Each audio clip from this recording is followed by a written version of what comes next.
오늘 본문을 보면 한 여인이 예수님께 다가와서 자신이 가진 귀한 향유 옥합을 예수님의 머리에 부은 사건입니다. 성경은 그 값이 얼마였는지 말하고 있지 않습니다. 그죠? 이유가 뭐겠어요? 그 값이 얼마인가는 사실은 오늘 본문에 별로 관심이 없는 거예요. 중요한 것은 그 가격이 얼마였냐가 아니라 사실은 그것이 예수님의 머리에 부어졌고 그것이 어떤 의미가 있으며 이 사건을 예수님께서 어떻게 우리에게 말씀하시는가에 있습니다. 그런데 오늘 본문을 보면 우리의 시선을 끄는 한 사건이 뭐냐면 이 본문의 한 사건을 두고 예수님과 제자들의 평가와 판단이 엇갈린다라는 데 있죠. 그죠? 이 여인의 이런 행위를 놓고 제자들은 이 여인이 지금 귀한 향유를 허비하는, 낭비하는 그런 일을 했다라고 평가한 반면 예수님은 이 여인이 한 일이 좋은 일이었다라고 평가를 한다는 것입니다. 이 엇갈린 평가와 판단의 이유가 무엇인가 하는 것 한 가지가 우리의 초점이고, 또 한 가지는 이 여인과 제자들을 또 성경은 묘하게 비교하고 있어요. 제자들이 허비라고 말하는, 낭비라고 말하는 이 일을 이 여인은 왜 하게 되었는가라는 것입니다. 제자들은 그것을 허비였다라고 말해요.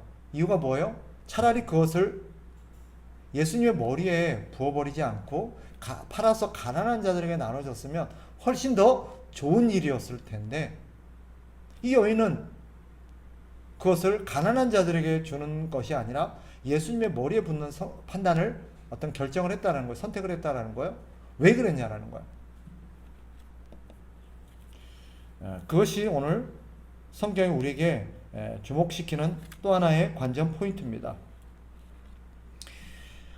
여인과 제자들의 이런 선택이 다른, 성경에 따르면 또 오늘 예수님이 말씀해 주시는 것에 따르면 이 여인이 그것을 그 값이 얼마였는지는 모르지만 그 귀한 값이 많이 나가는 것을 팔아서 가난한 사람들에게 주는 선택이 아니라 예수님의 머리에 부어버리는 그런 선택을 한 까닭이 뭐냐? 예수님의 평가에 근거한다면 이 여인은 오직 예수님을 위해서 그랬다는 거예요. 이 여인에게는 이것을 예수님께 부어드리는 것이 최선의 선택이었다, 가장 좋은 일이다라고 판단했다는 거죠. 왜 그랬겠어요? 이 여인에게 있어서 가장 중요하고 가장 귀한 일은 예수님을 위해서 하는 일이라고 판단했기 때문입니다. 그러니까 이 여인은 이것을 어떻게 쓸 것인가, 아마 성경 다른 어떤 본문을 근거해서 우리가 판단해 본다면 이 여인은 아마 이것을 모으는데 상당한 많은 시간과 노력이 들어갔을 것이고, 이 여인은 그것을 무엇을 위해서 쓸 것인가 고민한 끝에 이걸 예수님을 위해서 쓰자라고 판단을 했던 것 같아요. 그 기초로 우리가 들어가 보면 이 여인은 예수님을 사랑했고 예수님에게 분명한 어떤 빚진 마음이 있었고 예수님 은혜에 대한 감사하는 마음들이 컸다라는 거죠. 그래서 자기가 보기에 이것을 예수님께 드리는 것이 가장 옳고 가장 좋은 일이다라고 생각했던 것입니다. 그럼 제자들은요? 제자들의 관심은 어디가 있습니까? 오늘 성경에 보면 표면적으로 보면 이 제자들은 그 마음이 가난한 자들에게 가 있는 것 같아요. 그죠? 그런데 만약에 요한복음 12장에 나오는 이 사건이 이 사건과 동일한 사건이라고 봤을 때 사실 이 제자들의 관심은 가난한 자들에게 가 있었던 게 아니라 향유 자체에, 더 노골적으로 말하면 돈에 가 있었다라고 요한복음은 말합니다. 사실 이 제자들은 가난한 자들의 눈에 밟혀서가 아니라 가난한 자들에게 더 좋은 일을 하고 싶어서가 아니라 그냥 이 향유가 아까웠던 거예요.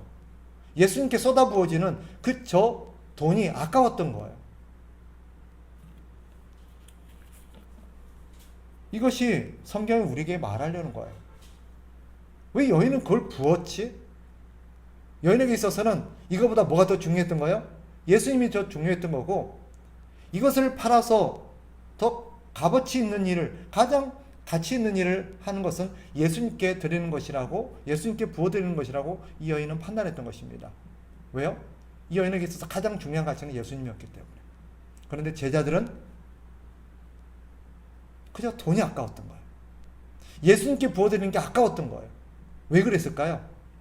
이 제자들은 왜 그 돈이 아깝게 여겼을까요?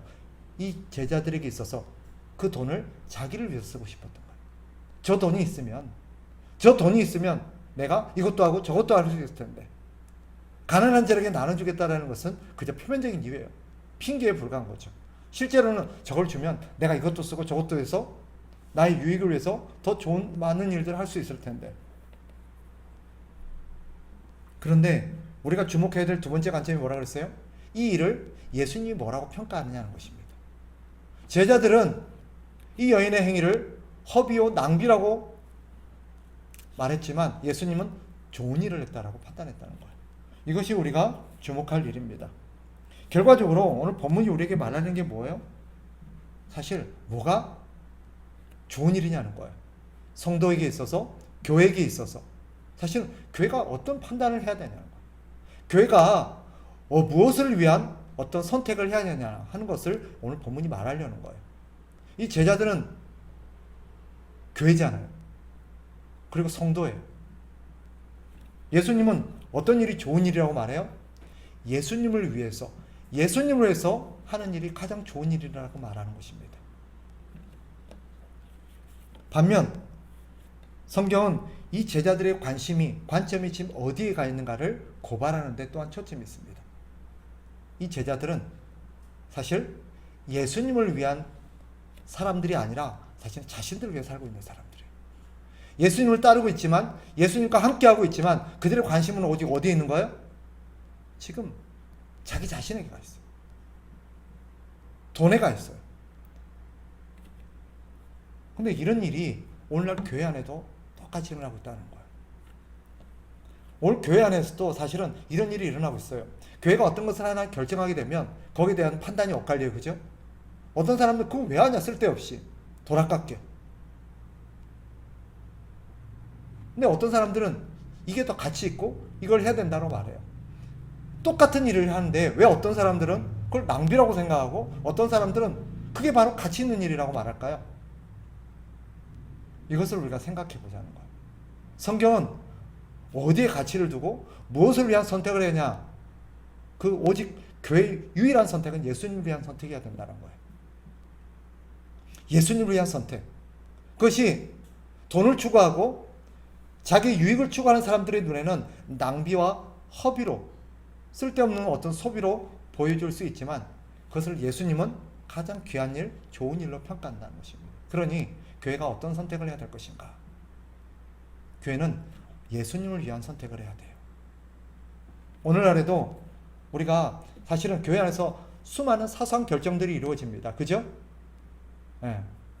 예를 들면 크게는 우리가 교회를, 예배당을 어떻게 건축할 거냐, 어디에 건축할 거냐, 건축할 거냐 말 거냐 라는 문제부터 해서 사소하게 교회가 무엇을 먹을 거냐, 반찬 하나를 골라도 이번 주에 우리가 어떤 반찬을 해 먹을 거냐, 또 교회가 어떤 행사를 하더라도 그런 행사를 할 거냐 말 거냐, 어떤 행사를 할 거냐, 이런 걸 가지고 교회가 사실은 갈라지고 분열하고 다투고 그럴 때가 있습니다. 왜 그럴까요? 왜 똑같은 일을 가지고 이렇게 시선이 나누어지고 판단이 나뉘어질까요? 사실은 교회가 서로 잘못된 기준을 가지고, 잘못된 판단 기준을 가지고 선택하기 때문이에요. 그러니까 거기서 이런 문제가 발생하는 거예요. 분명한 것은 오늘 본문의 초점은 뭐냐? 교회가 무엇을 추구해야 될 것인가 하는 것입니다. 성도가 무엇을 추구할 것인가? 예수님을 위한 선택을 해야 된다는 거예요. 교회는 오직 예수님을 위한 선택, 그것이 세상 사람들의 눈에는 낭비로 볼 수 있다는 거예요. 예를 들면 교회가 돈을 모아요. 사실은 제가 솔직히 말하면 걱정되는 지점이 그런 지점이기도 해요. 우리가 지금 분명히 우리 교회가 유지되어지고 우리 교회가 살아가는 데 있어서 또 우리 교회가 지금 나아가는 데 있어서 우리가 갖고 있는 재정이나 돈들이 분명하게 충분하진 않아요. 그럼에도 불구하고 하나님이 우리에게 주신 것들이 정말 하나님을 위해서 쓰여지고 있나?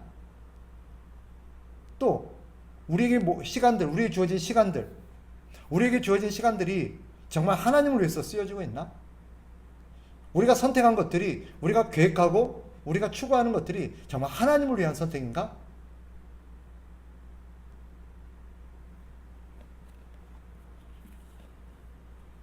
우리가 고민해 봐야 된다는 거예요. 그런데 또 한 가지 오늘 본문이 우리에게 일깨우는 게 뭐예요? 우리가 하나님을 위한 선택을 할 때 누군가는 그것을 낭비요, 허비라고 말하는 사람들이 있을 수 있다는 거예요. 그들의 눈에는 하나님이 아니라 뭐예요? 자기들의 유익이 더 먼저이고 자기들의 유익이 중요하기 때문에.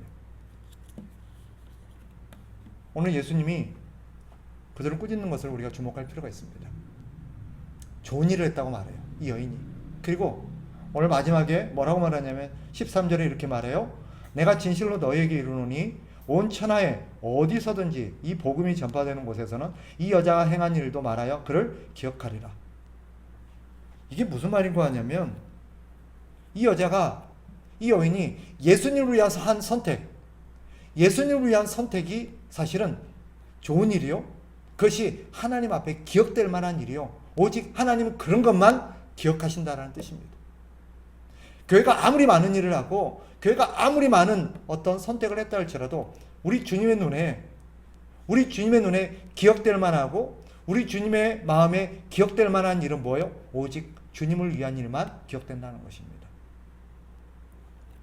그러니 여러분, 우리가 항상 어떤 선택을 할 때 기억해야 될 게 있어요. 이게 정말 하나님을 위한 선택인가? 우리 주님을 위한 선택인가? 하는 걸 고민해야 돼요. 어떤 사람이 이렇게 말해요. 난 그거 싫어. 난 그거 마음에 안 들어. 난 이렇게 했으면 좋겠어. 이 사람에게 있어서 교회는 어떤 곳이에요? 자기 유익, 자기 만족을 시켜주는 공동체예요. 그거는 절대 있어서는 안 되는 거예요. 내가 싫으면 하면 안 됩니까? 내 마음에 안 들면 안 되는 건가요? 교회가 나를 위한 어떤 그런 단체인가요? 내 만족과 내 유익과 내게 즐거움을 주는 데인가요? 아니에요. 내 마음에 들고 안 들고는 절대 교회가 고려해야 될 부분이 아니에요. 우리가 고려해야 될 부분은 뭐예요? 이게 하나님을 위한 것이냐는 거예요. 이게 정말 하나님이 기뻐하실 만한 일인가? 그럼 어떻게 돼요? 그걸 해야 되는 거예요. 그걸 해야 되는 거예요. 오늘 보세요. 여기 모여있는 세 부류는 뭐 예수님과 여인과 나머지 제자들이에요. 그런데 나머지 전부가 뭐라고 말해요? 그거 쓸데없는 일이라고 말해요. 아깝다고 말해요. 그런데 이 여인은 그걸 선택했어요. 왜 선택했어요? 그것이 가장 옳은 일이라고 봤고 가장 좋은 일이라고 봤고 이것이 예수님을 위한 길이라고 봤기 때문에, 이 향유는 예수님을 위해서 쓰여져야 된다고 봤기 때문이에요. 교회 모든 재정과 교회 모든 시간과 교회 모든 재원들은 예수님을 위해서 쓰여져야 돼요. 제가 여기 왜 있을까요? 저는 여기 왜 있죠? 바울이 말했던 것처럼 내가 하나님을 좋게 하랴 사람을 좋게 하랴, 하나님을 기쁘시게 하랴 사람을 기쁘게 하랴. 저는 사람들을 기쁘게 하고 성도들을 만족시키고 성도들이 원할 만한, 성도들을 좋아할 만한 일을 하도록 여기에 세워진 사람이 아니에요. 저는 하나님을 위해서 여기 있는 사람이에요. 여러분도 마찬가지예요. 여러분이 절대 목사를 만족시키고 목사를 좋게 하고 목사를 기분 좋게 하기 위해서 교회 다니는 거 아니에요. 여러분들은 오직 저와 여러분은 하나님을 위해 일을 하고 하나님을 위해 살아야 될 사람들이에요. 그러니까 우리가 항상 그래야 돼요. 만약에 누군가가 이제 앞으로 우리 교회 안에서 어떤 결정을 하고 언어를 할 때 우리는 이런 제자들과 같은 소리들이 얼마나 나올 수 있어요. 그럴 때 교회가 뭐 하는 곳이냐 라고 일깨워줘야 돼요. 교회는 우리의 유익과 만족을 추구하는 곳이 아니야. 하나님을 위한 일을 하는 것이지. 우리가 마음에 안 들고 우리가 싫어도 이게 하나님이 원하시는 일이고 하나님이 기뻐하시는 일이라면 어떻게 해야 돼요? 그걸 해야 되는 거예요. 예를 들어 볼까요? 주일날 아니면 어떤 날 교회에서 이런다고 제가 이렇게 자 이번 주는 우리 다 나가서 전도합시다. 나가서 복음을 전합시다. 근데 성도들이 이렇게 말해요. 아, 날도 좁고 이 여름에 날도 덥고 지금 막 너무 그런데 좀 그렇지 않냐. 다음에 날 선선해지면 하자. 그럼 제가 어떻게 해야 돼요? 우리 성도들이 다 반대해요. 성도들이 그냥 다 더우니까 하지 말지요. 어떻게 해야 될까요? 중요한 건 뭐예요? 하나님 뭘 원하시냐는 거예요. 하나님 뭘 원하시냐는 거예요. 우리가 그런 것들을 고민해야 돼요. 사실은 인간적으로 생각하고 사람 입장에서 보면 아까울 수도 있어요. 이걸 가지고 활용하면 더 좋은 일, 더 많은 일을 할 수도 있을 것 같아요. 그런데 주님의 관심은 뭐 있어요? 교회가 얼마나 많은 일을 하느냐에 관심이 있는 게 아니에요. 교회가 얼마나 많은 사람들에게 알려지고 얼마나 많은 사람들을 돕고 얼마나 많은 사람들에게 칭송을 받느냐. 성경은 그런 데 관심이 있지 않아요. 예수님은 그런 데 관심이 있지 않아요. 왜요? 교회는 오직 예수님을 위해서 존재하는 공동체이기 때문이에요. 우리가 그걸 분명하게 하지 않으면 교회가 정체성을 잃어버릴 수 있어요. 그래서 저도 그렇고 여러분도 그렇고 우리가 무엇을 선택할 것인가 하는 것들에 대한 바른 어떤 기준, 그런 것들 원칙이 없으면 우리는 끊임없이 사람들의 어떤 소리에 우리는 계속해서 어려움을 겪게 될 것입니다. 사람들은 언제나 반대합니다. 그래왔고 지금도 그러고 앞으로도 그럴 겁니다. 항상 사람들은 반대합니다. 왜? 마음에 안 들거든요. 불편하거든요. 아깝거든요. 자기를 위해서 쓰고 싶거든요. 그런데 주님 분명히 말씀하십니다. 좋은 일을 했다. 이 여인이 좋은 일을 했다. 이게 기억할 만한 일이다. 오고 오는 세대에 이런 일만이 기억할 만한 가치가 있는 일이다. 이게 교회가 해야 될 일이다. 라고 말하는 거예요. 그러니까 여러분, 우리는 사람의 목소리들을 듣는 사람들이 아니라 예수님의 평가를 듣는 사람이라는 걸 염두에 두고 사셔야 돼요. 그렇지 않으면 우리 교회는 존재 가치가 없어요. 사실 우리가 아는 것처럼 이 땅에 교회가 얼마나 많아요. 우리가 정말 주님을 위해서 주님을 위한 교회가 되지 않는다면 굳이 안 그래도 많은 교회, 우리 교회 하나 더 있을 필요가 뭐 있어요. 어차피 그런 교회는 많은데. 그럼에도 불구하고 하나님께서 또 하나의 교회를 세우신 것은 그 교회만큼은 나를 위한 일을 해라. 너희만큼은 나를 위한 일을 좀 해라. 그게 교회다. 그걸 위해서 내가 이 땅에 교회를 세웠다. 라고 말씀하신 주님의 어떤 의도를 우리 가슴에 새길 필요가 있어요. 그렇지 않으면 우리는 존재 가치가 없어요. 제자들이 아니죠. 제자들이 아니죠. 교회가 아니에요. 우리가 교회고 교회는 예수님을 위한 공동체라는 것을 가슴에 새기고 살아가는, 그래서 그런 주님을 위한 결정을 할 수 있는 우리 교회 되었으면 좋겠어요.